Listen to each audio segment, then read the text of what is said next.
Good morning, good morning. Ay, hindi tayo sa San Isidro.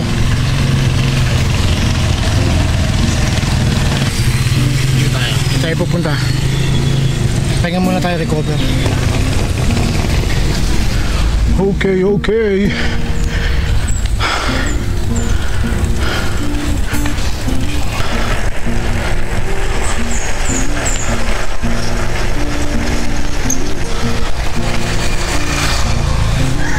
Tandaan natin, pag may lusong, syempre may ahon.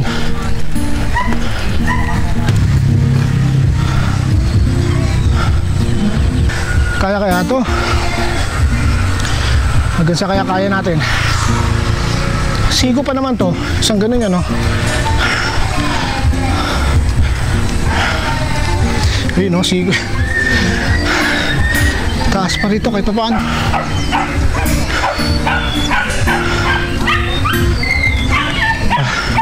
Hindi ko na kaya.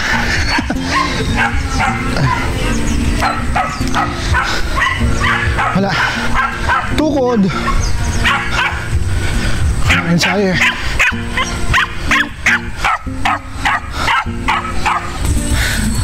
Yan ang kalaban natin, init ang araw.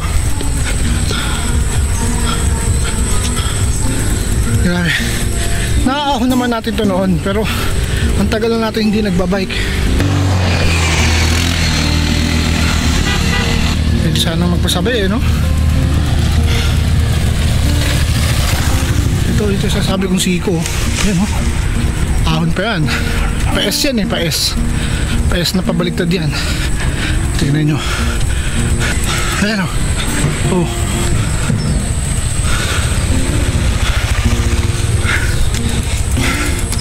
Salamat na lang dito sa banda dito may mga puno na tulad dito. Yun, pagkakaalala ko si Cho Bangkal to, itong part na to, kasi dati itong lugar na to may pahingahan yan dati, ngayon wala na. Yung mga kubo. Oh, tama, pagkakaalala ko si Cho Bangkal to, Barangay San Isidro pa din. Huwag na huwag kayo aahon na wala kayo practice. Tapos gatong oras pa, napakainit. Pero kahit pa paano malilim-lilim kasi kayo ng umaga, umuulan-ulan eh. Kumain na rin tayo ng ng matamis. Nabawasan ng ating katamisan sa ating katawan. Kailangan ulit natin ng lakas. Kumagat lang tayo ng konting matamis na pagkain. Kaya din gusto ko pumunta ng Mount Oro. Gusto ko matesting yung camera natin pagka pa-downhill na. Nakakatuwa lang kasi syempre dati pinapanood lang natin yung magagandang shot. Kaya yan, kailangan natin magpasalamat sa Lord lagi. Maraming salamat din po sa mga patuloy na sumusuporta sa ating YouTube channel kahit minsan lang tayo mag-upload. Ayan o, pag ito nakita mo itong tower na to, malapit ka na sa Toyang. Tama ba? Toyang, sa baba ng Mount Oro. Basta pag nakita mo yung tower na yan, mag-uumpisa na yung hirap ng ahon.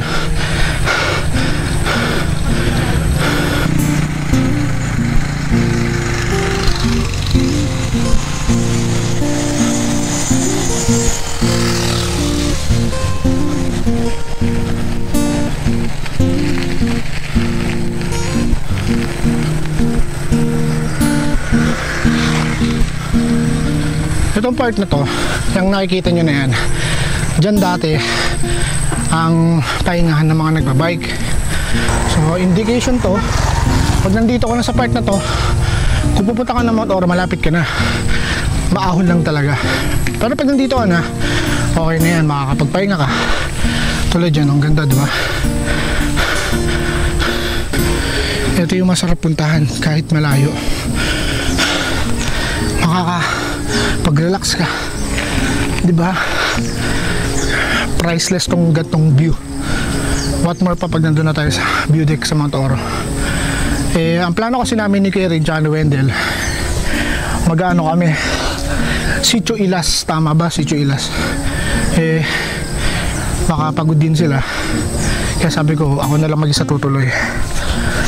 Ayun, pag uwi na lang tayo bumangon. Ito yung sinasabi kong downhill.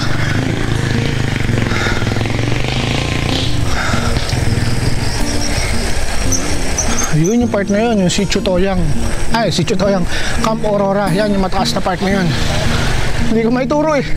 Lumulusong tayo. Yan. Hop, alalay lang.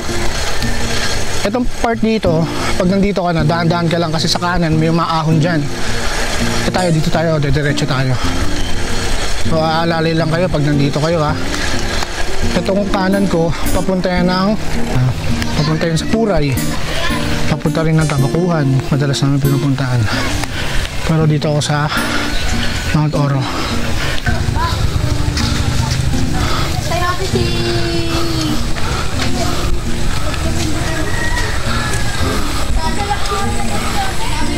Ayan o, dito na mag-umpisa yung hirap ng ahon.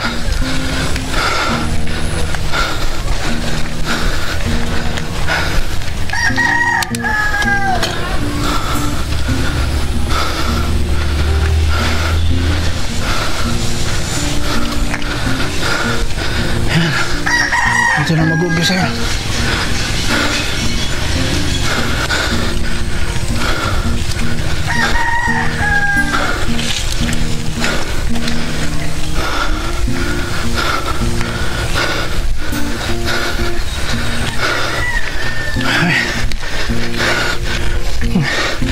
Wala. Tukod. Hindi pa tayo nakakalahati. Kakaya.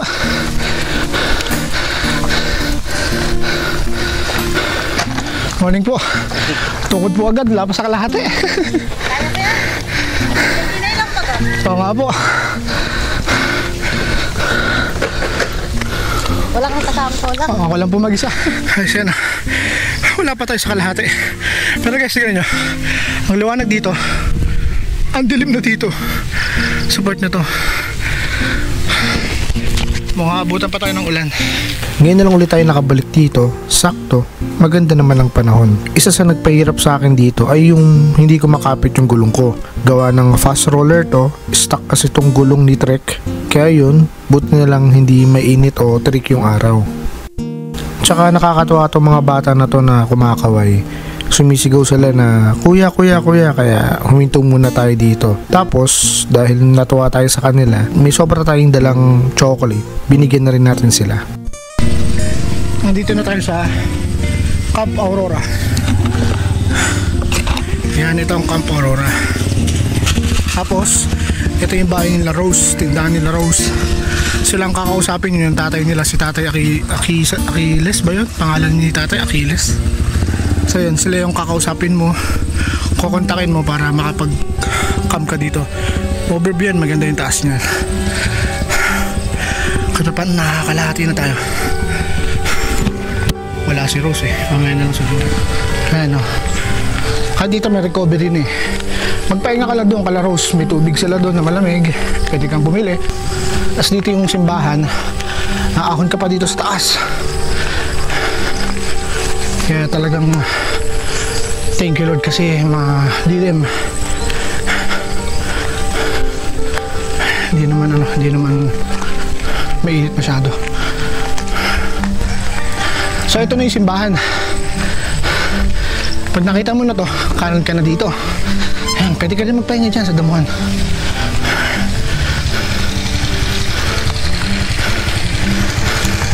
Morning po.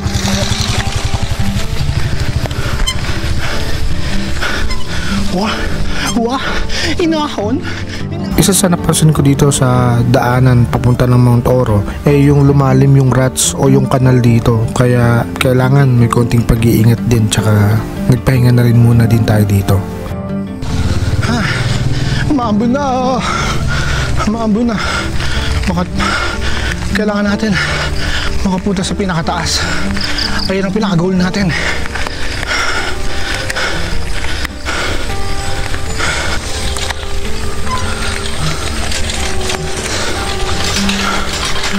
Good morning po. Dito sa part na to, naramdaman ko talaga yung pagod. Iba yung pakiramdam ko dito, hiningal talaga ako. Ang daya nung sumasakit sa katawan ko kasi nga, ang tagal natin hindi nakapag-bike. Naisip ko na din kasi to na bumaba na lang kaya ako. Pero wala nandito ka na. Tsaka may nagmamotivate sa'yo sa baba na tumuloy. Sayang, kaya tuloy na rin tayo. Hanggang sa... Yes. Nakikita ko na yung mga kubo. Nandito na tayo sa Mount Oro. Grabe yung pagod ko. Dito na tayo sa Mount Oro. Yes. Thank you Lord.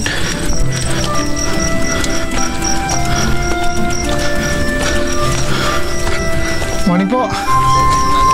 Saan pasabit po ah?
Dito yung sitio, diba? Kaingalan. Makaingalan, di isa pa yun, dapat doon kami pupunta ngayon, hindi na tuloy yung mga kasama ko. Ako na lang mag-isa. Sa sitio, Ilas ba yun? Ilas? Dito na tayo. Baka yun yung Makaingalan. Sabi sa akin, sitio Ilas doy. Ilas. Sino yung tindahan to, kuya? Bo. Sino yung tindahan? Nagbabay ka din. Hindi na i-straight mo to, nakakit mo yan.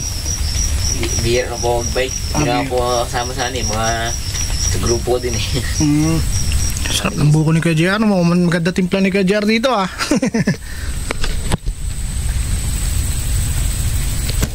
Ito guys, si Kuya JR. Pagka pumunta kayo dito sa Mount Oro, tabisan. Ayun, ito pala yung purpose. Yung may mamimit ka ulit na ibang tao. Actually, common naman na to sa mga bikers. Pero sa amin, big deal yung mga ganitong pagkakataon. Kaya yun, tamang kwentuhan na lang. Tapos napansin ko na rin na malalim din yung kwentuhan namin itong si Kuya JR. At syempre, alam nyo na, ang kasunod nito. Yeah, thank you.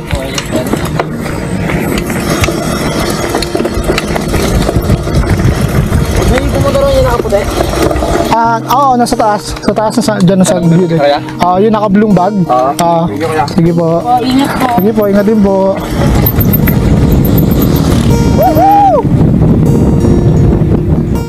Maraming salamat po sa lahat ng sumusuporta sa ating YouTube channel. Kaya maraming salamat po sa 2 taon na natin dito sa YouTube channel.